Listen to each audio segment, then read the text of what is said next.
আমি হিন্দু খ্রিস্টান বৌদ্ধদের বলি, কোরআন যদি চালু হয়, এর আইনটা যদি চালু হয়, আপনারাও শান্তি পাবেন। আপনাদের মুসলমান হওয়া লাগবে না, হিন্দু এবং খ্রিস্টান থাকা অবস্থাতেই আপনারা শান্তি লাভ করবেন। কিভাবে? প্রশ্ন ওঠে কিভাবে? কয়েকটা দৃষ্টান্ত দেই, দিব। একটি হচ্ছে এই সুদ, এটি পুঁজিবাদী শোষণের এক জঘন্যতম হাতিয়ার। সুদ আর যাকাত দুটির মধ্যে পার্থক্য হলো, যাকাত হলো বড় লোকদের কাছ থেকে নাও, গরিবদের দাও, এটা হলো যাকাত। আর সুদ হলো গরিবদের কাছ থেকে নাও, ধনীদের দাও। দুইটা কি একরকম? সুদী অর্থ ব্যবস্থা দিয়ে গরিবরা আরো গরিব হয়, ধনীরা আরো ধনী হয়, এটাই হলো সুদ। এখন আল্লাহ কি বলছেন? আল্লাহ তাআলা বলছেন, ওয়াহাল্লাল্লাহুল বাইআ ওয়া হাররামা রিবা। আমি ব্যবসাকে করেছি হালাল, সুদকে করেছি হারাম। কে বলতেছেন? আল্লাহ তাআলা। এখন সুদ যদি বন্ধ করে দেওয়া হয়, সমস্ত ব্যাংক থেকে সুদগুলি বন্ধ হয়ে গেল, তাহলে উপকার পাবে শুধু মুসলমানে না হিন্দুরাও পাবে? পাবে কিনা? কিভাবে শোষণ করে সুদ দিয়ে? এই যে বিভিন্ন এনজিও আছেন আমাদের দেশে, ব্যাংকও আছে, এনজিও আছে, তারা সুদী কারবার করে। ব্যাংকে সুদ নয় নেয় 17% থেকে 15% থেকে 17% হচ্ছে ব্যাংকের সুদ, আর এনজিওদের সুদ হচ্ছে 35 থেকে 45% তাদের সুদ।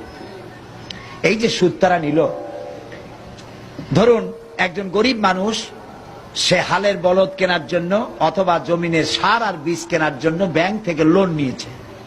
লোন নিয়ে সে চাষাবাদ করলো, এরপরে দেখা গেল অনাবৃষ্টি অথবা অতিবৃষ্টির কারণে ফসল হলো না, ফসল হয় নাই।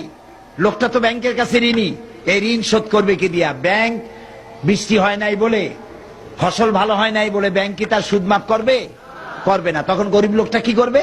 তার বইয়ের সোনার শেষ বালা, শেষ চুরি গাছা, মায়ের চুরি গাছা, হালের বলদ জোড়া বিক্রি করে সুদের টাকা পরিশোধ করতে হবে, ঠিক কিনা? তাহলে গরিবের টাকা ব্যাংকে জমা হলো, ব্যাংকে টাকা রাখছিল কারা? কর না কেন? ধনীর টাকায় বরকত হইতে থাকলো, আর গরিব নিঃশেষ হতে হতে আরো নিঃশেষ হয়ে গেল। এখন ওয়াহাল্লাল্লাহুল বাইআ ওয়া হাররামা রিবা, আল্লাহ বলেছেন সুদকে হালাল, হারাম করলাম, ব্যবসাকে করলাম হালাল। এখন সুদ যদি ব্যাংক থেকে বন্ধ হয়ে যায়, সমস্ত ব্যাংক থেকে, তাহলে উপকার হবে শুধু মুসলমানের না উপকার হবে কাফের, হিন্দু, খ্রিস্টান, বৌদ্ধ সকলের উপর? বলেন বলেন। এখন এই সুদ কিভাবে বন্ধ করবেন আপনারা? সুদ এর মধ্যে 70টি গুনাহ। 70 গুনাহ হলো নিজের মাকে, গর্ভধারিণী মাকে বিবাহ করা। ঘৃণার সাথে বলেন নাউজুবিল্লাহ।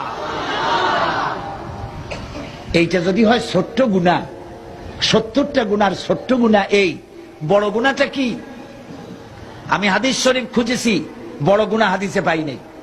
খুঁজতে খুঁজতে কোরআন শরীফে পেয়ে গেছি বড় গুনাহটা কি। বড় গুনাহ হলো সূরা বাকারার মধ্যে আল্লাহ তাআলা বলেছেন, সুদের অপকারিতা একটা রুকু ব্যাপী আলোচনা করে তারপরে শেষ দিকে গিয়ে আল্লাহ তাআলা বলেছেন, ফাইন লাম তাফআলু ফাযানু বিহারবিন মিনাল্লাহি ওয়া রাসূলিহি। এই সুদকে যদি ছেড়ে না দাও, তাহলে আল্লাহ এবং রাসূলের বিরুদ্ধে, আল্লাহ এবং রাসূলের পক্ষ থেকে যুদ্ধের ঘোষণা রইল। পারবা আল্লাহ এবং রাসূলের সাথে যুদ্ধ করতে? যারা জবাব দিলেন না তারা পারবেন?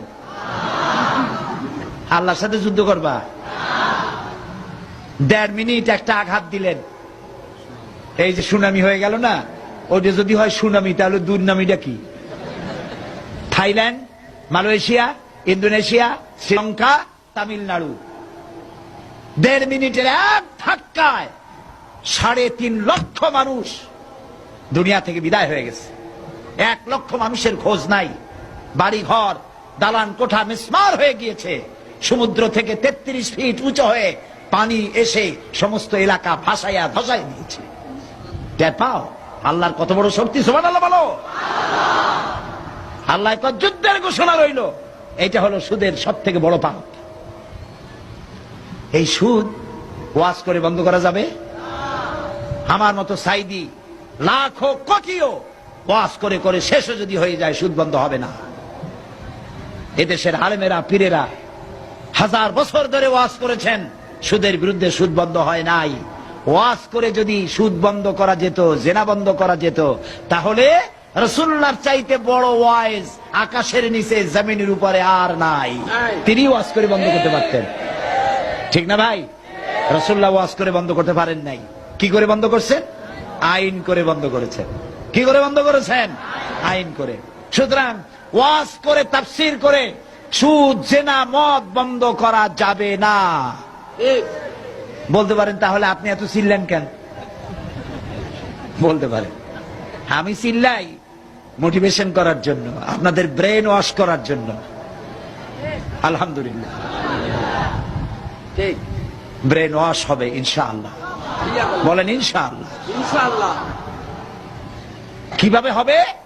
সুদ বন্ধ হওয়ার জন্য, জেনা মদ বন্ধ হওয়ার জন্য একটা জায়গা আছে বাংলাদেশে। জায়গাটার নাম কি? মাশাআল্লাহ, আপনাদেরকে 100% দিয়ে দিলাম মার্ক। পার্লামেন্ট। পার্লামেন্ট পার্লামেন্টে কেমনি বন্ধ হবে? এই যে পলিথিন বন্ধ হয়েছে না, পলিথিন বন্ধ হইলো কেমনে? সাতকানিয়ার মৌলানা সাহেবরা ওয়াজ করছে যে আপনারা পলিথিন ব্যবহার করবেন না, এটা কবিরা গুনাহ। পলিথিন ব্যবহার করলে কিয়ামতে 7 দিন দোজখে থাকবে, এরকম বলছে? বলেনি। পার্লামেন্টে বিল উঠছে, পলিথিন একটা সর্বনাশী জিনিস। এটা মাটির মধ্যে দিলে মাটিতে এটা পচে না, মাটির উর্বরা ক্ষমতা নষ্ট করে দেয়, ফসল নষ্ট করে। সুতরাং এটা নিষিদ্ধ ঘোষণা করা হোক। এটা বলার পর পার্লামেন্টে কণ্ঠভোটে পাশ হয়ে গেল। পরের দিন থেকে পলিথিন নিষিদ্ধ ঘোষিত হয়ে গেল। পলিথিনের উৎপাদন, বিপণন সব দণ্ডনীয় অপরাধ হয়ে গেছে না বন্ধ? এখন দেখেন পার্লামেন্টে এই আইন পাশ করার জন্য, সুদ বিরোধী আইন পাশ করার জন্য শাহজাহান সাহেবের মতো লোক লাগবে। যারা সুদের ব্যবসা করে ওরা পারবে না। যারা সুদ খায়, সুদী ব্যাংকের সাথে লেনদেন করে, তাদের কাজ এটা নয়। সুদকে যারা মাকে বিবাহ করার মতো গুনাহ মনে করে, সেই রকমের লোক 2/3 মেজরিটি হতে হবে পার্লামেন্টে। কার মতো? শাহজাহান চৌধুরী সাহেবের মতো লোক বেশি হইতে হবে। যখন বেশি হয়ে যাবে, শাহজাহান চৌধুরী সাহেব তখন সিংহের মতো গর্জে উঠবেন পার্লামেন্টে। সুদকে আল্লাহ তাআলা হারাম করেছেন, সুতরাং এটি হচ্ছে মায়ের সাথে গর্ভধারিণী মাকে বিবাহ করার মতো গুনাহ। এই গুনাহ থেকে বাংলার 14 কোটি মানুষকে বাঁচাবার জন্য সুদকে আইন করে নিষিদ্ধ ঘোষণা করা হোক। বলার পর স্পিকার সাহেব বললেন, সংসদের সামনে প্রশ্ন হচ্ছে, সুদকে নিষিদ্ধ ঘোষণা করা হোক। এই প্রস্তাবের বিপক্ষে যারা আছেন তারা না বলুন, পক্ষে। বিপক্ষে যারা আছেন তারা কি বলেন? হ্যাঁ বলুন। তো বিপক্ষে যারা আছে, অর্থাৎ সুদ চালু থাকুক, এটা যারা চাইবে তাদের সংখ্যা কম থাকবে, কারণ শাহজাহান সাহেবরা তখন বেশি হবে ইনশাআল্লাহ। বলেন ইনশাআল্লাহ। এরপরে স্পিকার সাহেব বলবেন, প্রস্তাবটির পক্ষে সুদ নিষিদ্ধ ঘোষণা করা হোক। এর পক্ষে যারা আছেন তারা হা বলুন। সঙ্গে সঙ্গে 2/3 মেজরিটি তারা হা বলবেন। স্পিকার বলবেন, হা জয়যুক্ত হয়েছে, হা জয়যুক্ত হয়ে গেছে। পরের দিন থেকে সোনালী, পুবালী, রূপালী, শ্যামলী, চৈতালি সব ব্যাংকে সুদ বন্ধ হবে নাকি হবে না বলুন?